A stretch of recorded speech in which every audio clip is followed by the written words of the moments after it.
नमस्कार दोस्तों, ज्योतिष का सफर के इस एपिसोड में नरेश गांधी का सादर प्रणाम। ये हमारा 236वां एपिसोड है जिसका नाम है लग्न जीवन का सुहाना सफर। दोस्तों, लग्न जीवन एक सुहाना सफर है। पति पत्नी शादी करके अपने नए जीवन की शुरुआत करते हैं। किसी के लिए लग्न जीवन का सफर सुहाना बनता है और किसी के लिए ये सफर पथरीला और कांटों भरा बन जाता है।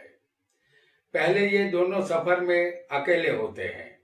शादी के बाद इस सफर में और भी नए मुसाफिर जुड़ते हैं, जैसे सास ससुर, लड़के के भाई भाभी, साले साली, ननद जेठानी। उन दोनों के होने वाले बच्चे भी इस सफर में जुड़ते हैं। दोनों के संसार सागर में सुख और दुख की लहरें आती रहती है, क्योंकि इस दुनिया में ऐसा एक भी व्यक्ति नहीं होगा जिसे दुख न मिला हो। क्योंकि सुख को ढूंढना पड़ता है, जबकि दुख तो हमें खुद ही ढूंढता हुआ आ जाता है। शादी का बंधन एक मजबूत बंधन माना जाता है। आदिकाल से शादी का बंधन हमारे समाज में पवित्र बंधन माना जाता है। किसी जमाने में पति पत्नी एक ही पत्नी और एक ही पति के साथ अपना पूरा जीवन गुजार देते थे। डिवोर्स या तलाक नाम मात्र ही होते थे, लेकिन आज के दौर में स्त्री पुरुषों में सहन शक्ति का अभाव होने की वजह से सुहाना सफर अधूरा सफर बनके रह जाता है। इसके लिए हमारी कुंडली के ग्रह कारणभूत होते हैं। आज हम आसान तरीके से कुंडली के माध्यम से जानेंगे कि लग्न जीवन सफल क्यों नहीं हो पाता। आइए इस बात को आसानी से जानते हैं। हमने आपके सामने एक कुंडली रखी है जिसमें सिर्फ लग्न लिखा है। आपका कोई भी लग्न हो सकता है। आपको सिर्फ वह स्थान याद रखना है जिसमें हम ग्रह बताएंगे। आपकी कुंडली में सप्तम स्थान में शनि मंगल की युति, जैसे हम यहां बता रहे हैं, शनि और मंगल।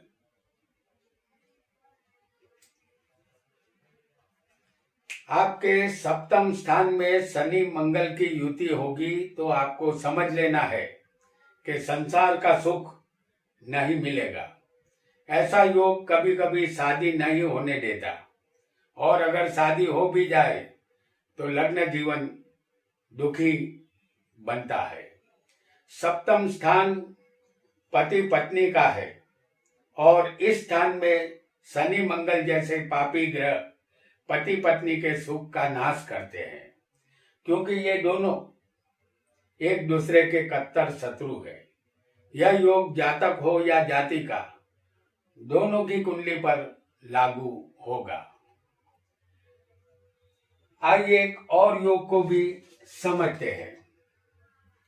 आपकी कुंडली में पहले, चौथे, सातवें, आठवें या 12वें सूर्य मंगल हो, जैसे हम यहाँ आपको दिखा रहे हैं। पहले सूर्य और मंगल, चौथे स्थान में सूर्य और मंगल, सातवें स्थान में भी किसी को सूर्य और मंगल हो सकते हैं,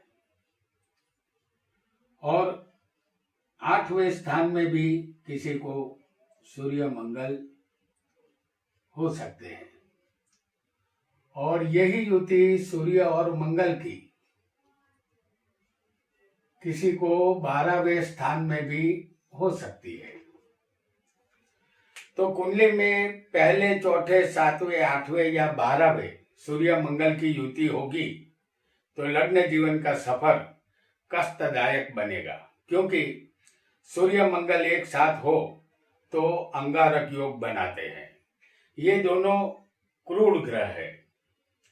1, 4, 7, 8 और 12वें मंगल अगर इस तरह हो तो जातक जाति का वैसे भी मांगलिक होते हैं, और जब मंगल से सूर्य आ मिलता है तो ये दोनों अग्नि तत्व के ग्रह होने की वजह से विस्फोटक बन जाते हैं।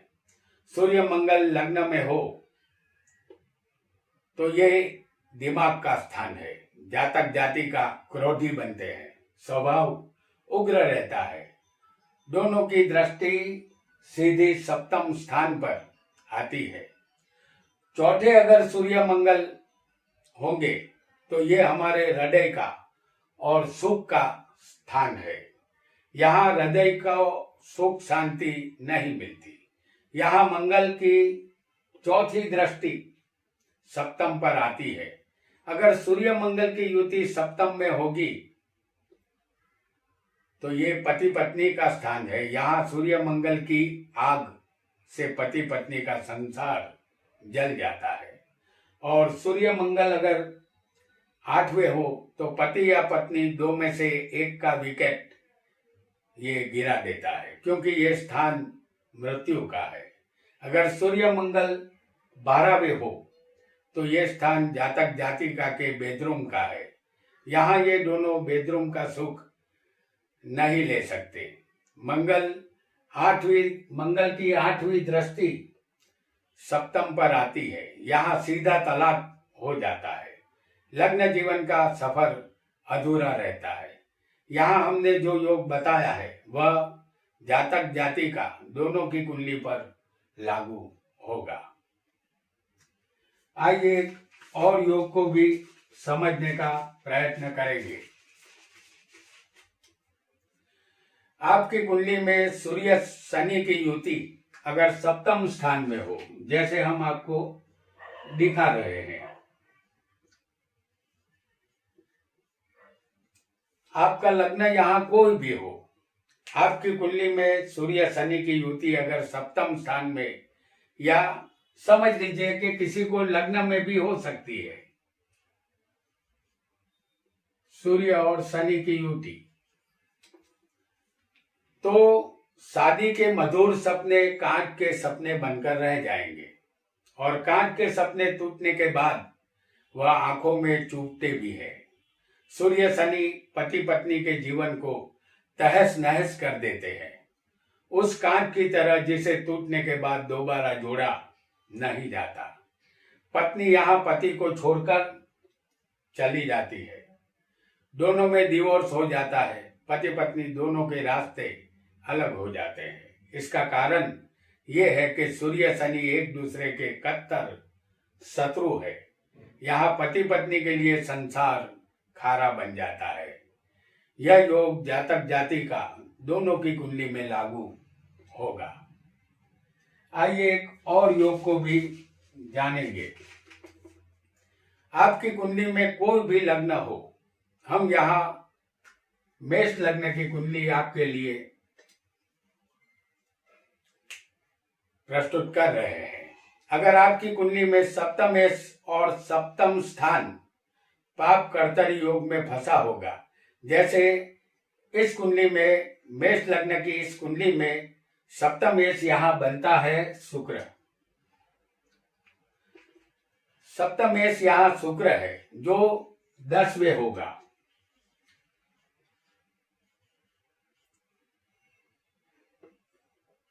यहाँ ये शुक्र मकर राशि में बैठा होगा, तो ये शुक्र 10वें होगा। और 9वें स्थान में शनि और 11वें सूर्य होगा।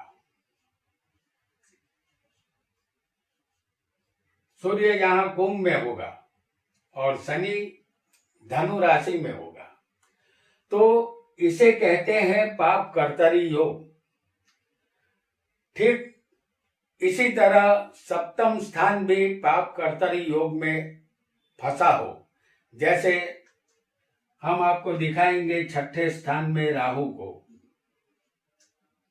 ये राहु कन्या का होगा और अष्टम स्थान में होगा मंगल।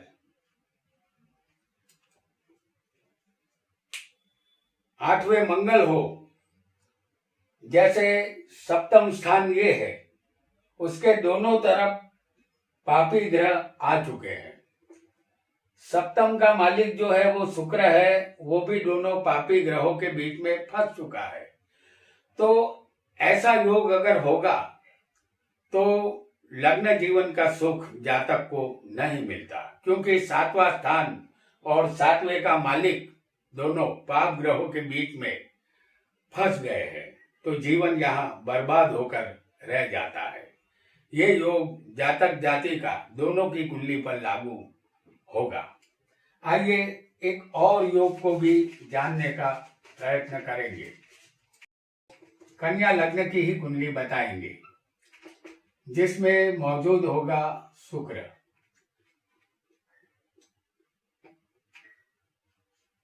तो सप्तम स्थान में जो राशि आएगी वो मीन राशि होगी और सप्तमेश होगा गुरु। आपकी कुंडली में सप्तमेश और शुक्र नीच का होगा तो दाम्पत्य सुख यहां नहीं मिलता। ये कन्या लग्न की कुंडली है, सातवें मीन राशि है, सप्तमेश इस कुंडली में गुरु है जो मकर में नीच का बैठा है, और शुक्र लग्न में कन्या राशि में नीच का है। इस कुंडली में पति पत्नी के स्थान में सातवें का मालिक गुरु अपनी नीच राशि में है और सप्तम स्थान का कारक शुक्र होता है, वो भी नीच का होने की वजह से लग्न जीवन का सुख नामुमकिन बनता है। यहाँ पति पत्नी यह नहीं समझ पाते कि उनका लग्न जीवन दुखी क्यों है, यहाँ संसार का सुख क्यों नहीं मिलता। ये योग जातक जाति का दोनों की कुंडली में लागू होगा। आइए एक और योग को भी समझते हैं। आप किसी से प्रेम करते हो और उसे अपना पति या पत्नी बनाना चाहते हो, यानी लव मैरिज करना चाहते हैं। आपके दिल के समंदर में प्रेम का तूफान मचल रहा हो, आपने तय कर रखा हो कि आप उससे ही शादी करेंगे जिससे प्रेम करते हैं। इसके लिए आप समाज और दुनिया दोनों से टकरा जाएंगे। इससे पहले कि आप टकराए, एक नजर हम इस कुंडली पर भी डालेंगे। ये एक मीन लगन की कुंडली हम आपके सामने ला रहे हैं। मीन लगन की ये कुंडली है, इसमें पांचवा स्थान प्रेम संबंध का होता है।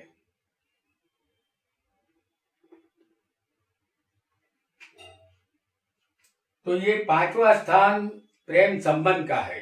इस पांचवे के मालिक किसी भी स्थान में अगर शनि राहु के साथ बैठा होगा तो यहाँ प्रेम में निष्फलता मिलेगी। जैसे हम आपको इस कुंडली में दिखा रहे हैं कि पांचवे के मालिक चंद्र है और ये चंद्र राहु और शनि के साथ बैठे हैं।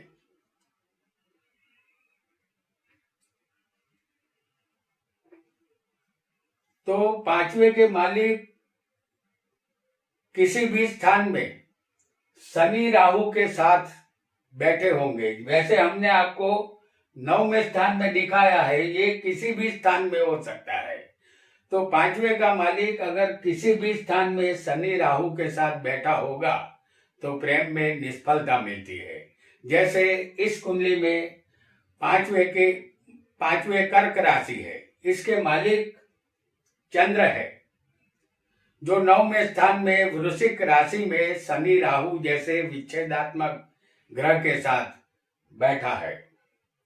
तो ऐसा योग जातक को प्रेम के शिखर से गिरा देता है। ये योग जातक जाति का दोनों की कुंडली पर लागू होगा।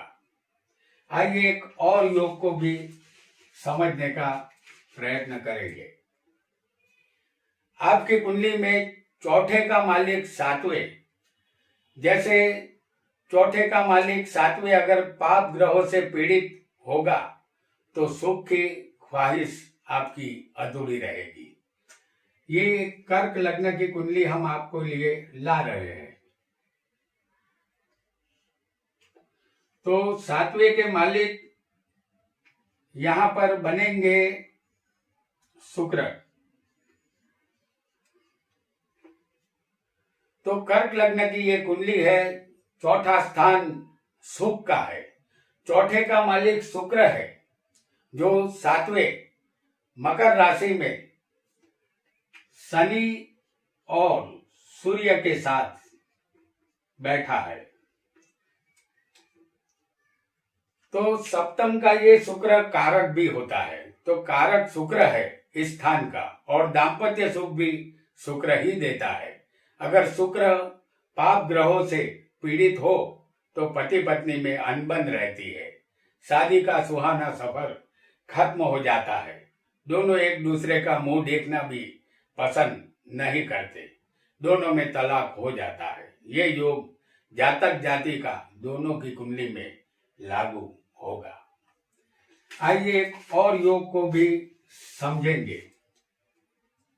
आपका कोई भी लग्न हो, अगर आपकी कुंडली में 10वें कोई भी 5 ग्रहों की युति होगी तो प्रवज्ञा योग बनता है। इसे संन्यास योग भी कहते हैं। 10वां स्थान कर्म का है। इस स्थान में कोई भी 5 ग्रह आपकी कुंडली में हो सकते हैं। हम आपको 10वें सूर्य, शनि, राहु, मंगल और शुक्र को दिखा रहे हैं। अगर ऐसा योग हो तो जातक अपने कर्म के प्रति जागृत होता है, उसका मन संसार से विरक्त हो जाता है, संसार में उसका मन नहीं लगता। शादी हुई भी हो तो उसे संसार भोगने की इच्छा नहीं होती, लग्न जीवन यहाँ निष्फल हो जाता है। यह योग जातक जाति का दोनों की कुंडली में लागू होगा। अगर जातक की कुंडली में होगा तो जातक यहाँ साधु सन्यासी बनेगा, और जातिका की कुंडली में ऐसा योग हो, कोई भी 5 ग्रह बैठे हो, तो वो साध्वी बन सकती है। आइए एक और योग को भी जानेंगे। हम आपके सामने ला रहे हैं मेष लग्न की कुंडली। ये मेष लग्न की कुंडली है। छठे स्थान के मालिक बुध 7वें हो। जैसे हम आपको दिखा रहे हैं, छठे स्थान के मालिक बुध बनते हैं, तो ये 7वें होंगे। और 8वें के मालिक यहाँ मंगल बनते हैं, तो वो भी सप्तम स्थान में बैठे होंगे। और 12वें के मालिक गुरु है, ये भी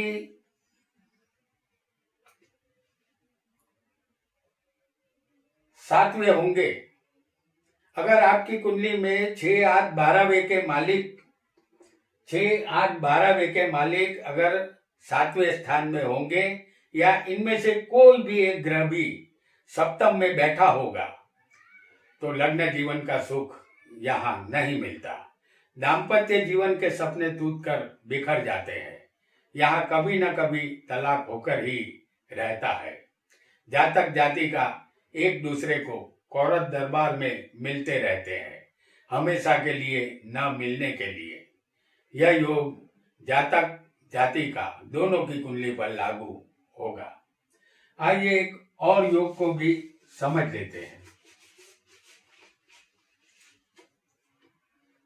अगर आपकी कुंडली में सप्तम का मालिक 6, 8, 12वें, जैसे इस कुंडली में सप्तम के मालिक बनते हैं शुक्र, और यही शुक्र अगर 6, 8, 12वें बैठे होंगे,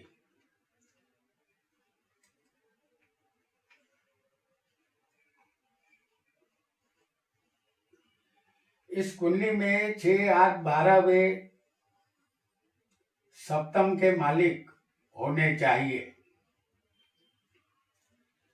सप्तम के मालिक अगर 6, 8, 12वें किसी भी एक स्थान में बैठे होंगे तो समझ लेना है आपको कि शादी के बाद आपके जीवन में बहुत बड़ा तूफान आने वाला है। ये तूफान रोके नहीं रुकेगा और तूफान के गुजर जाने के बाद के सन्नाटे का सामना जातक को यहाँ करना पड़ता है। लग्न जीवन यहाँ दुखी बनता है, तलाक यहाँ होकर ही रहता है। जातक जाति का शादी के सफर को अधूरा छोड़कर हमेशा के लिए बिछड़ जाते हैं और एक नए जीवन साथी की खोज में लग जाते हैं। ये योग जातक जाति का दोनों की कुंडली पर लागू होगा। तो दोस्तों, आज हमने लग्न जीवन के सुहाने सफर के विषय में जाना।